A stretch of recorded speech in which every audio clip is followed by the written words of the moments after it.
right, Andrew Whitworth is here once again. Amazon Thursday Night Football. You're podcasting this year, Andrew. Have you learned this year that podcasting is the most noble profession? We should be considered heroes. Like, what have you learned about how brave and courageous podcasters are this year? Well, the biggest thing I'm trying to figure out is all the buttons and how it works in my office. But no, it's been a lot of fun. I think it's been really cool to me for, Ryan Fitzpatrick and I have done it together. The Fitz and Wit podcast it's been a blast. One, because we love hanging out to each other. Yeah. Obviously, that's pretty clear on Thursday nights. But also, it just spends us more time to dive into conversations. Yeah. But when you've started, I got into the media world of played ball, and then you get into it and it's like I'm sitting on a desk, I got a producer in my ear, there's 10 seconds, 20 seconds, get it out. And then you get on a podcast and you say what all you want to say, and they're like, that was only 20 minutes of show, we need another 30 minutes. It's like, oh cool, I can say whatever. Yeah. Oh, okay, awesome. So week by week you start all right, I'm going to dive all the way into all the things I care about. And obviously for Fitz and I, a lot of that is just the antics of fourth grade girls, junior high kids, high school kids, and what our life really is made up on and off the road of Thursday Night Football. So it's been a blast, man. It's funny because people come on this show and be like, hey, do you have time for a quick story? And it's like, yeah, I do. It's a podcast. We have an hour. If you'd like to just keep going, you can stay here for 5 hours. It's fine. The internet is infinite. You can just keep telling a story. So I want to start with Josh Allen here because you saw him live 8 days ago. This is going to be on ESPN2 on Tuesday. I'm trying to figure out. I'm trying to do the magic of television right now. 9 days ago, and you saw and you tweeted about this over the weekend that it concerns you that the Bills have scoring 45 points and still coin toss games, but Josh Allen himself is, as Sean McVay said, playing like an alien. Is as good a passer, a throw on the run guy as we've seen in a long time. And I'll just put it to you this way. If you're trying to explain the greatness of Josh Allen to somebody like me who doesn't understand his ball as well as you do, where would you start? What would you point out? Man, I think there's so many places that you can talk about how good he's been, but I think when you talk about his greatness, I think to me it's really almost this demeanor and attitude that you can see guys like him take over a game with, whether it be Lamar Jackson when he's hot, whether it's Patrick Mahomes when he's hot, when it's Josh Allen, Joe Burrow. They almost have this aura that comes over them in a game. And the reason I say that is that when I went to that Rams game in person, it's like the game kind of started as what you would say the Bills have been this year. They're going to run the football a little bit. They're going to build off of it some. The Rams had a good start to the game. And then all of a sudden the punt gets blocked and it goes to 17-7. And it feels like the Bills can't get off the field. And then, this big moment just happened. Well, Josh, you're going to have to throw your cape on because it feels like it's one of those tight weeks if we have a chance to win this game. From that moment on in the game, they couldn't stop the Rams. But the Rams had no chance to stop Josh Allen either. And it was like they just said, who cares the play calls? Who cares what it is? Josh, just go make plays. Just go do what it is you do. You elevate, and we use this word a lot of times like we're trying to guess quarterbacks and how good they are. Can you elevate the guys around you, the team around you, and just say, this is how we're playing the rest of the game. We're not stopping. What I think has been cool that is less concerning is that it's now 2 weeks in a row of doing that, which to me is really impressive and almost saying, all right, we've kind of waited till this part of the year. Now, Josh, let's just ride the cape as far as we can. But I think to me it's concerning because it goes back to probably what they looked like 2 years ago or so, where you were like, all right, it's all Josh Allen.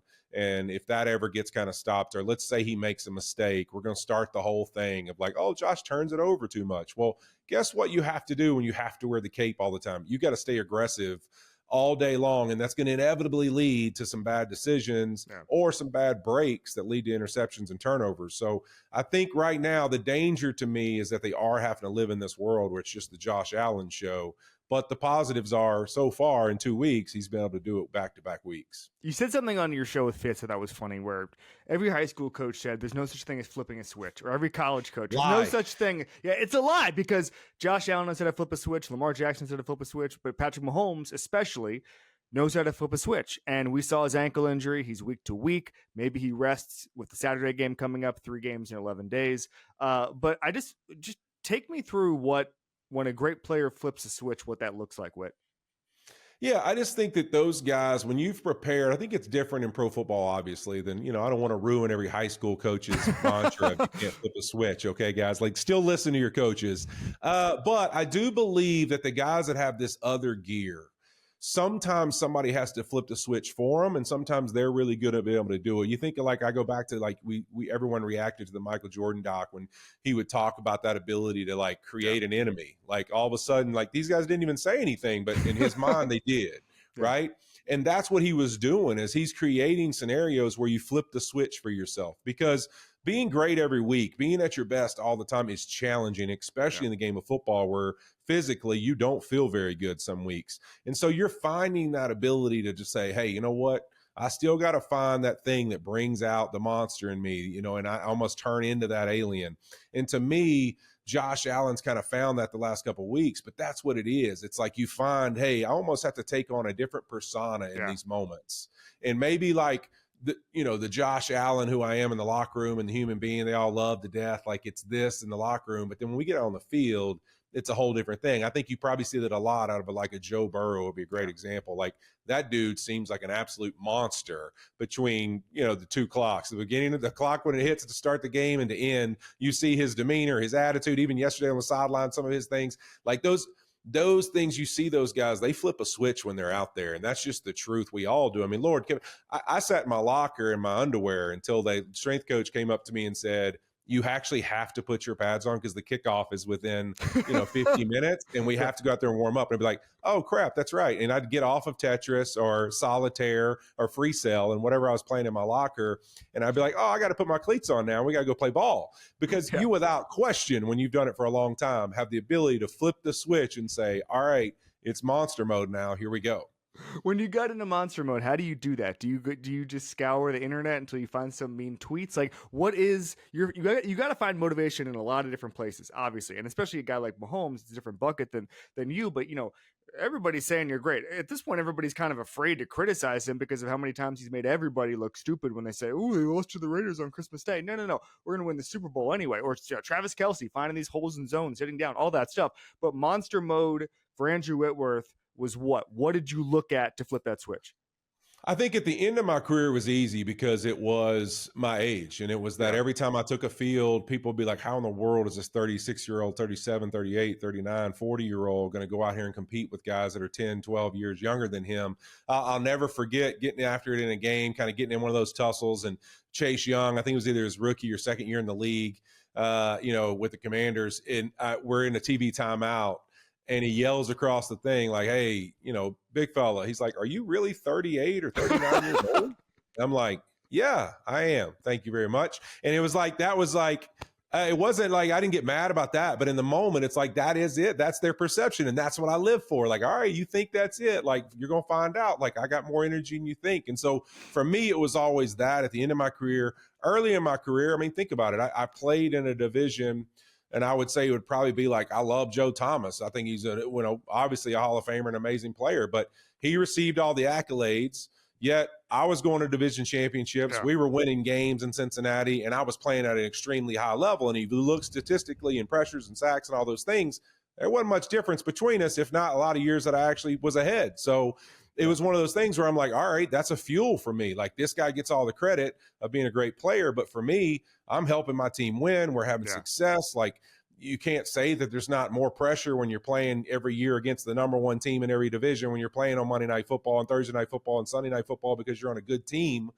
You're playing in bigger moments against better teams. So the fact that you can do it in those situations, like, that drove me to be like, hey, I'm going to keep winning. I'm going to keep doing these things and having this kind of success. And that's why, to me, that's one of those things I really like. When I look back at my career and people go, hey, man, why were you a great player? I look back and go, look, when I got to Cincinnati, I was driven off the fact that they hadn't been a winning franchise in a really long time. And we won 3 division championships and went to the playoffs 7 times or whatever. And then when I went to the Rams, we won 3 division championships and won a Super Bowl and went to 2 of them. And they hadn't done that in 15 years before I got there. So that was something that fed me, is like, I'm going to go out here and make sure that my team has success.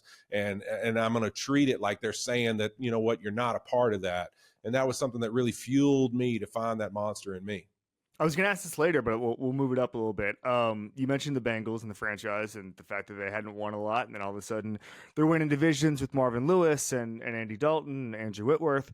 And now they're in a situation where Joe Burrow is playing like a top 5 quarterback on some days, a top 2 quarterback on some days, a top 1 quarterback, and they're not winning games. And you look at the record when they score 30 points, everybody else has an amazing record, and the Bengals are pretty pedestrian because of that defense. The way the Bengals operate is different than every other franchise, and the way they view contracts and the way they view guaranteed money. And there's a reason Jesse Bates doesn't play there anymore. There's a reason that the wide receiver stuff isn't settled. Do you wish, just as someone who obviously cares about the city of Cincinnati, do you wish that that franchise would operate differently now with Joe Burrow and with the opportunity they have? Yeah, I do. And I understand the constraints that being in a smaller market over time had, at certain times, over the past. But I think living where they live now in the sense of the league and how the salary cap structured and really with continued growth, like you just would love to see some. I look at it like this. Do you always have to live that world? I mean, look at what the Los Angeles Rams did, honestly, to go win a Super Bowl. People talk about the aggression. You say it's Kroenke, all these things, and his willingness to say, all right, let's go after it. And I want to win a Super Bowl and so far. But the truth is they took an aggressive a period of time that they said, you know what, we're going to try and create a Super Bowl winner. They did it. They've fallen off of that in 22, and they tried to rebuild it. It didn't work. And then they had a rough year that year, and then they've slowly kind of built themselves back. And you look at what they've done through the draft. You look at how they've gotten guys back, and they're back in that thing. And I keep saying, just wait. Like, Kevin Demoff and that crew, at some point, there's going to be an aggressive move coming up because they're not going to accept not going after championships.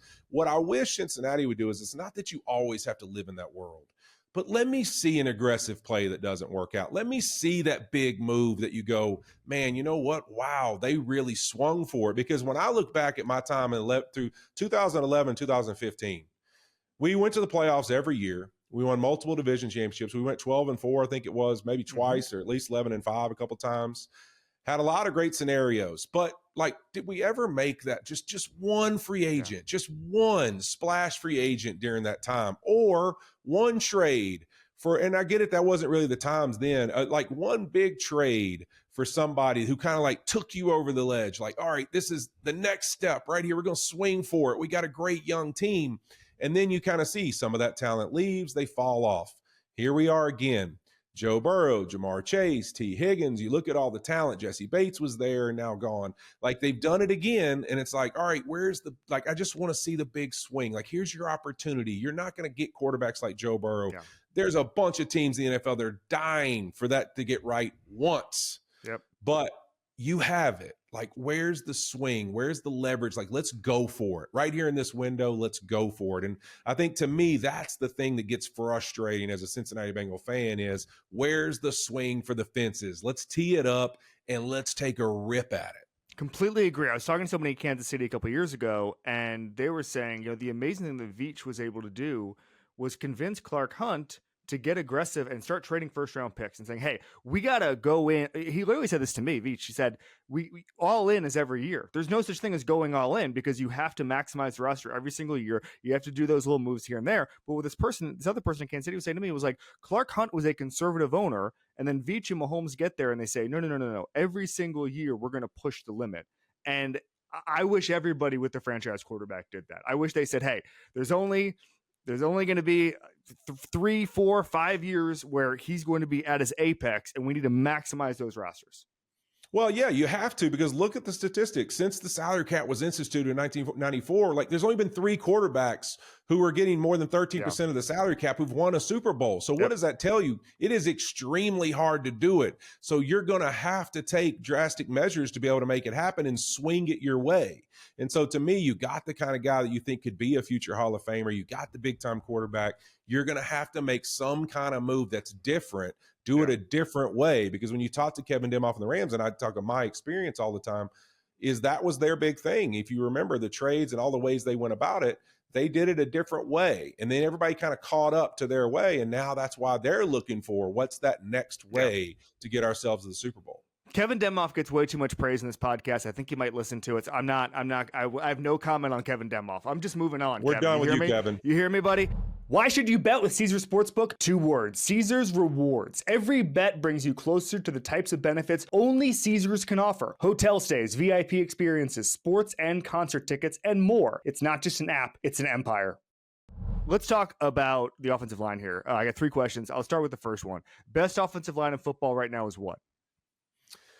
You know, I still would have a hard time taking away from the Detroit Lions just because I think they're one of the best groups in the league, and the Philadelphia Eagles obviously are really special. I mean, those two groups are special, but I think the one that people don't talk about enough, and I think it's having a lot of reason why they're having the success they are this year, is this Denver Broncos group. I think that really the protection they've been able to give Bo Nix, maybe they haven't run it to the clip that we thought they might be able to run it this year, but really, the protection they've been able to give him, you go watch those games. I mean, he's not under heat a lot. And then when he is, it's really got to do with more of a team attacking them and really trying to put him in those positions. I think Garrett Bowles has really led this group and done a tremendous job. And Zach Strief has really brought New Orleans Saints style from Louisiana up there as the offensive line coach. There you go. Their group, to me, looks a lot like how these Saints groups used to be under Sean Payton. And that's really what he's tried to create up there, is take that game plan and let's replicate it right up here in Denver, Colorado. So I look at that group and the protection they're giving Bo Nix. It's imperative to a young quarterback. I mean, what would you want to have? A great defense and an ability to protect our quarterback. I think this group has really ascended this year and played at a really high level. And they're one of those that's kind of catching some of those top groups.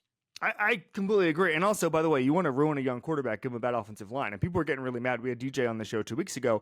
DJ said, I said, who in 5 years is going to be looked at as best player in the 24 class? And right away, he said Bo Nix with Sean Payton. But beyond that, it's Bo Nix with Sean Payton with the offensive line he's always going to give him. Like, there's going to be a conversation here where, like, when are the Bears going to fix their interior offensive line? Some of these other young quarterbacks, like, we know Bo Nix is going to have a floor because of the coaching staff and the line. And I don't think that gets nearly enough credit. Sean Payton was always going to make this work. Always. Yeah, there's no doubt. And I think it's one of those things he knows is the most important thing. You go back and look at those Saints offensive lines, the size, the physicality they had, just how big they were in structure, that even if they lost, the edges were so big because they were so big that it's like the ball's going to be gone before it matters. And you're going to create it through that size. And just, you got to get through our wall to get to our young quarterback. It's what he did with Drew Brees. And it looks like that's the same MO he's taking with Bo Nix. 100%. All right. Whenever we have a smart person on, not you, obviously, but somebody who when would are be they smart. coming? Yeah, exactly. Maybe like Ryan Fitzpatrick or Tony Gonzalez or somebody like that who'd be smart. Richard Sherman. No, I like to get the perspective on their area of expertise and what I could learn from it. And so I think when you watch offensive line play, it's pretty easy a lot of times to see the push. Are what direction is that offensive line going? Are they going forward? Are they going back? Are they whipping somebody? Are they getting whipped? But if you're trying to teach me how to watch offensive line play in a really nuanced way. And obviously we don't have an hour here, but give me a trick that you have where you're like, hey, watch this. And that's the sign of good offensive line play, or just a little thing that you watch in order to figure out what's going on down there. Well, I think of it like if that quarterback, is sitting up against a wall to me, and you draw that wall somewhere around 8.5 yards. And some teams that run more short game, maybe that's somewhere from 7 to 8.5 yards. And I look at that and I say, all right, every defense is trying to crush the can. And so to me, when I look there at an offensive line, and most of the time in a game situation, you're looking from the sideline. And if I see that front group, the guards and the centers, we used to have a drill when I was in Cincinnati, Paul Alexander would do. It's called the paint can drill. He would take a paint can and he would draw a line behind the guards and the centers about 2 to 3 yards deep. And he would say, the rest of your life as a Cincinnati Bengal, this is as far as you can get on any pass protection. And so you would learn when we do drills, I can't back up any more than this. So I've got to learn how to start the war and end the war, but without losing much ground. Yeah. And so I can't just fade back. I can't just retreat in protection. And then on the tackles, do you have the ability to widen that circle and make defensive ends have to take their round trip around the quarterback? Like, one of the greatest things you can ever see in a tackle group I look for in a game is when the right tackle and the left tackle can ever have one of those where they make the two defensive ends collide. That's when you know you got a great group, because they're making them collide behind the quarterback and they're both working that arc and widening their defensive ends outside around the quarterback. And so to me, when I'm watching a game in pass protection, I'm looking for that 2 to 3 yard, obviously obviously in pass pro, interior push. Is this Yeah. group able to penetrate that interior of the O-line? And then on the edges, can we keep some width in the pocket to where the quarterback has room to move around a little bit and get the ball off? And then that same thing can be applied in the run game. Am I watching a surge happen early in the game, but them be able to move the defensive line from their point A to point B? And then if we're running outside zone stretch, are teams able to set the edges on us? And so to me, those are those simple things I look for early in a game to kind of get a feel for, all right, this is the kind of battle this game's going to be. And one team's winning or losing it. And maybe some runs pop through, but I see a lot of penetration by the defense. And I'm like, all right, that's not going to last all game. They're going to have to do a better job. But those are the little tiny things I'm looking for. I love that. You played under Kevin O'Connell. He was the OC when you were with the Rams. Everybody's coming around how good of a coach he is. Explain why he's a good coach. I think KOC is one of those guys that really represents what I think so cool to see some former players get these opportunities, whether it be Dan Campbell and his job he's done, and then Kevin O'Connell now as a head coach. There's other guys throughout the league that you've seen, like former players who are getting chances as even OCs and DCs that you're like, man, it's awesome. Hopefully they get their opportunity somewhere to be a head coach. What I think cool with Kevin is he played the game, but there's not an ego of I played the game. Yeah. There's more of a, you know what, I'm going to use that information, the positives, the negatives I had from my experience playing it, and then the growth I've gotten as a coach to see it from a different viewpoint to really teach guys what I've always said is, do you have this ability to coach from the grass? And yes, you can sit in a film room and you can show me tape from up above on that camera angle all day. But can you teach me to a way where when you're teaching me, I feel like you and I are eye to eye and we're standing on the grass and we're seeing it how I see it on a football field, not from that upper view where we got all the answers and we can see all these things and we can all sit there and break it down. Well, why didn't he see this guy's wide open? Okay, go down here on the grass and see what the quarterback actually sees, right? Yeah. And so to me, like that ability to go to your players and not only develop a culture and a mentality of like, man, guys, we're going to find the answers. Even if we don't have them, we're not going to act like we got all of them. We're going to constantly be in growth mode. Every day we're looking for that next step we can take. But then I'm also going to make sure that I don't coach you like I have them. I'm going to sit down here and say, all right, we're going to get to eye level and we're going to go find the answers together. And I'm going to coach plays, teach plays, and talk football in a way where everybody who's standing on that grass can resonate with the message. I think he does such a great job of that. And you even see some of the ability he has to do that after these games, go love on some of these quarterbacks and hear their stories and kind of share with them what their experience can be going in the league going forward. You can tell he gets it. He gets the stress, the pressure, the things you're under as a player to perform, and he doesn't take it lightly. And I think to me, that's some of those things other coaches can emulate. And I'm really hope for even a guy like Brian Flores, who had a rough go at his first time in Miami with really some of those type things, your ability to relate to the building of the coaches and the players a little bit. I hope he takes some of that and is able to kind of expand it when he gets that next op, because he's obviously someone who's earned that opportunity. Oh, we'll do some quick hitters. You mentioned the Chase Young thing earlier. What is the funniest trash talk you ever got on the field your entire career? Well, not just because he's been in the news recently for oversharing or hurting his tricep, but Brandon Graham is without question the best trash talker I've ever played against. Really? Everything he would do each and every Sunday that you played him, you'd break right out of the huddle to start the game, and he'd have something for you. I mean, he's called me Big Bird. He's made fun of my skinny legs.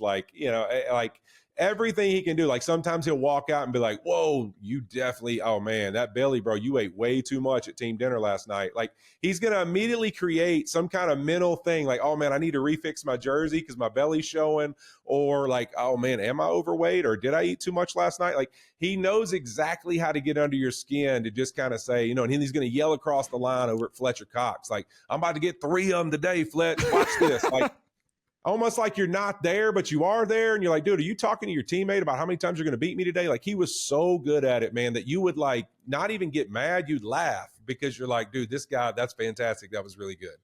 Was that the way to get under your skin? Like just be kind of a wild man out there. Like what were you? Yeah, BG is one of the best. I mean, I think every lineman's probably got a great Brandon Graham story of trash talk. He was obviously one of the best at it. But yeah, for me, I almost like that because that actually would get me going even more. I mean, my general personality was to go out, do my job, execute in a way that we're going to have success. But if somebody ever fired me up, that's when I really liked it. That's when I would flip the switch a lot for me, is that it's like, all right, I got in this mentality. Somebody's kind of got some trash talk, or there's a challenge, or it's a great player.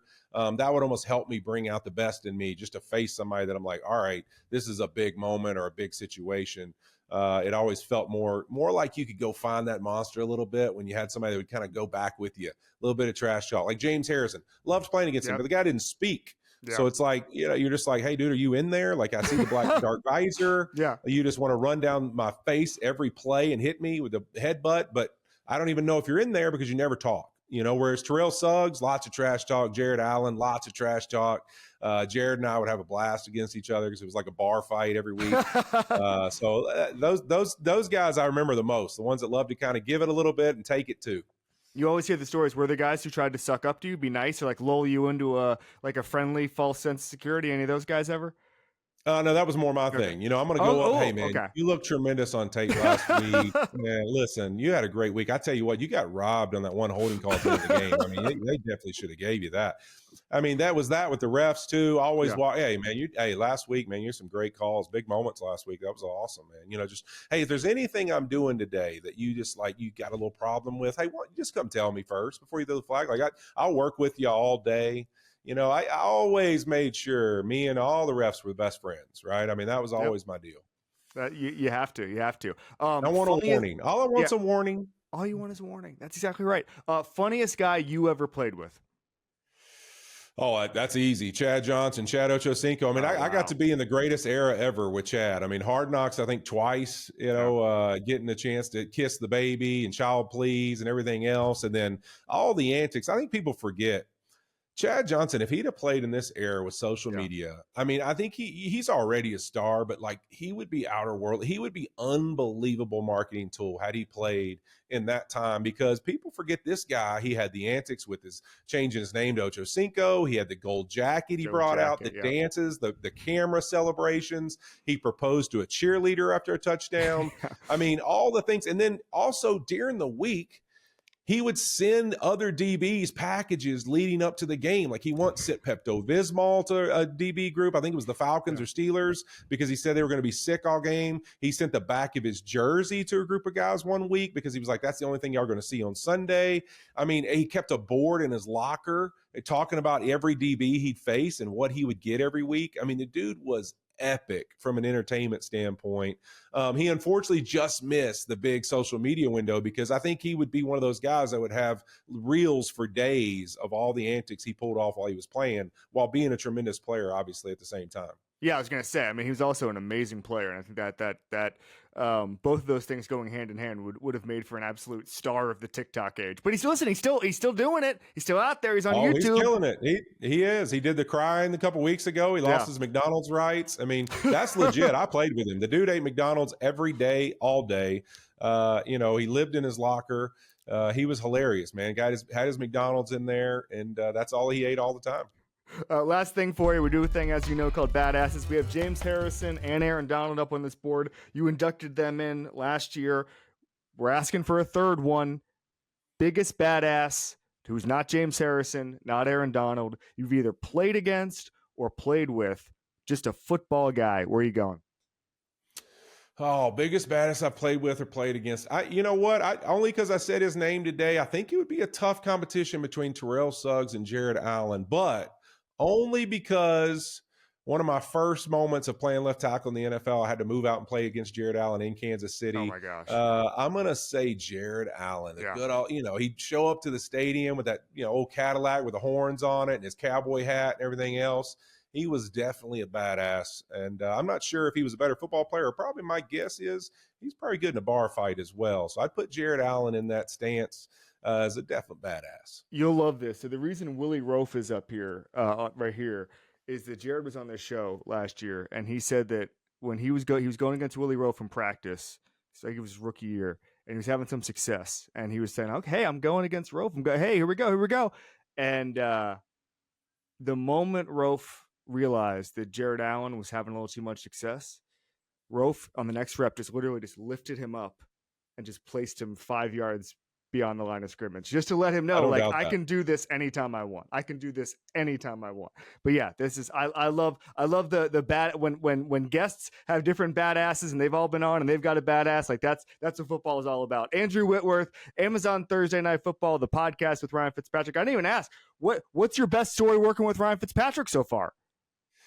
Oh, man, Ryan's got plenty of them. I think really, honestly, Fitz is one of those guys that every week, I don't know if he'd be better fit on our show on Saturday Night Live, because the guy is freaking hilarious. The one-liners, the antics. We've obviously seen some of them. The Shake Shack promo video shoot he did, half naked with burgers all over him. I mean, that's just him. It's great. I think probably my best moments with Fitz so far on Thursday Night Football is obviously the adventures we do on Thursdays, going around the cities, going into places. And we went into Green Bay last year, went in a fur shop, and Ryan got this older lady who was awesome. We were asking her about the fur in the shop and the colors and everything, and he got her to explain to us how they get the fur for all of it. And she got to describing the noises that the animals make when they remove the fur. And it was the most, he's dry. He doesn't laugh once. And she starts doing the sounds. And I literally was like, dude, this can't be real. Like, we're on candid camera right now. There's no way this is a real thing. He can get stuff out of people that just, man, you will be rolling all day. So it's just all the antics. It's just who he is. And, probably my top moment, at a game with him is when, Richard Sherman shaved his neck hair 2 years ago because it was growing too much into his hair from his back. So that's kind of Ryan Fitzpatrick in a nutshell right there. Thank you, Andrew. See you soon, buddy. All right, brother.